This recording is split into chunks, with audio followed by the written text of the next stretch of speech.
Hello, welcome back. So next little detail is another Tangun one, and it happens at the halfway point. We teach our guys Tangun in two parts, first half, second half, and it's that transition at the end of the first half into second half that causes issues at times. Okay, so the first half, knife block, punch, knife block, punch, down block, 1, 2, 3 punches. Easy peasy. Okay, you end up with your right foot in front and your right hand out. Okay, if you know the first half, you should be fine. Okay, but the turn into the second half is where people get stuck.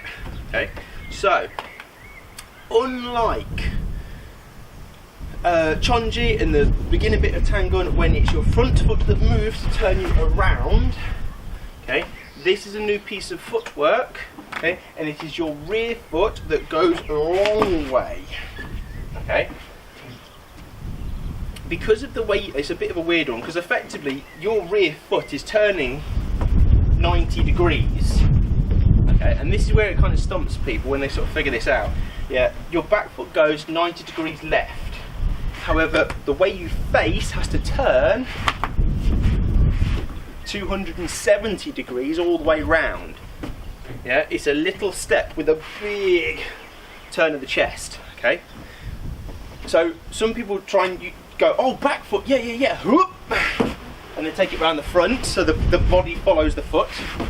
Okay, or they try and do this leg, which means their footwork is wrong. Okay, they turn to face the right direction, but they've got the wrong foot forwards. Okay, so this is the deal. When you do this turn, you're in this punch, the back foot goes, let you follow your heel, and your body follows it. You've got to turn backwards into your back stance. Now notice, I'm not talking about any of the hand positions for this double block. I'll cover that in the next video. Okay, I just want to do the footwork. Okay, before we do anything else. Okay, so from the beginning, 1, 2, I'm doing this very lazily, 3, 4, 5, your 3 punches, get to here. Okay, yes, your hands will drop and turn, I'll cover that in the next one, like I say, but back foot, you go backwards over your left shoulder, follow your left heel, round, down. Okay, and I'll land in my back stance, L-shaped feet, okay, facing that way. But it's a long turn, okay, your left leg. It's a new type of footwork you did not do in Chonji, and you do not do in your basics, okay. It's an extra detail you've got to learn. Enjoy.